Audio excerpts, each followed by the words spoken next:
Okay, so now we're going to talk standard deviation. This is our last measure of spread. So standard deviation is represented by the Greek symbol sigma. It's like a little O with a flick at the top.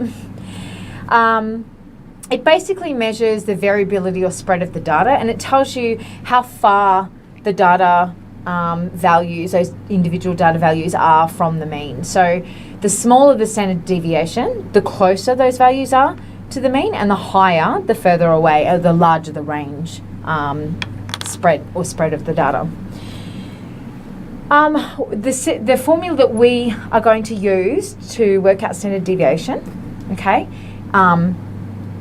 is totally going to be okay. It looks a little complicated, but it's really not. Okay, so we're going to use a radical symbol because we're going to find the square root of everything within here. Now, it is basically the sum of x squared over n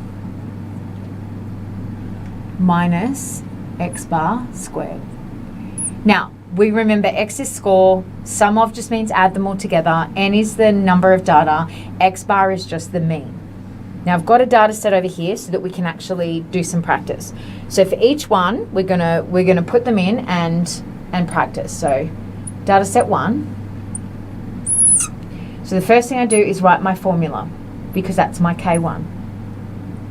So I've got sum of x squared over n, and then I'm going to take x bar squared. So what that then looks like is, under the radical sign, 0, 0, 14, 14. So 0 squared plus 0 squared, because we're finding the sum of all of the scores squared, plus 14 squared plus 14 squared. And then that's going to be over 4, because there's only 4 data. And then I'm going to take the mean squared. So the mean is 7. We've worked that out. So as you can see, in order to work out standard deviation, not only do you need your data set, but you need to have worked out the mean as well, because we're looking at how far the data lies from the mean. So when I put that into my calculator, I end up with the square root of 98 minus 7 squared is 49. So if I put that in my calculator, find the square root, like 98 minus 49, and then find the square root, it's actually 49. The square root of 49 is 7. Therefore, my standard deviation for data set 1 is 7.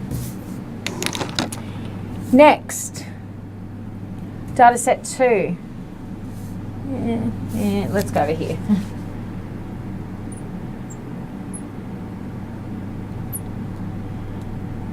So, sigma is square root of the sum of all of the scores squared over the number of scores, or data, minus x bar squared, or the mean squared.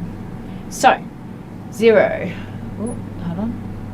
So 0 squared and 6 squared and 8 squared and 14 squared over, again there's only 4, and my mean is 7 squared. So popping all that into my calculator gives me 74, and then 7 sevens are 49, 7 squared. And when I find the square root, I get 5. So standard deviation for data set 2, 5. And then if I do that same calculation again for number 3, for data set 3, in fact, I'd like you to stop the video, pause the video, have a go at doing data set 3 yourself, okay? And then jump back in and have a look. The setting out will be exactly the same. Pause the video now. Okay, so now you should try this out yourself, and hopefully you got 1 as your answer. So 50 minus 49, you find the square root of that and you get 1. So basically, if we compare our results, if I just add on to the end here, sorry, use another colour so it stands out. If I add on to the end here, our standard deviation is 7, 5, and 1. Now, let's have a look. What does that mean? Let's just add a little here. Look at that.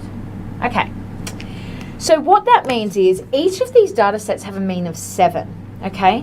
But the standard deviations are really different. So this one is very small when we compare to this.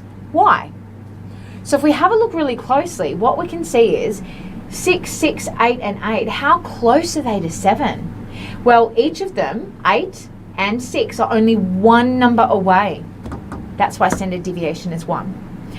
Over here, we have them a little less. So we've got a 0 all the way down there and a 14, okay, and an 8 and a 6. So basically our standard deviation is 5, so they're further spread out than this data set, but they are closer than this one. So as you can see, 0, 0, 14, 14, they're very far on either side. In fact, they are 7 away evenly on either side, hence the standard deviation being 7.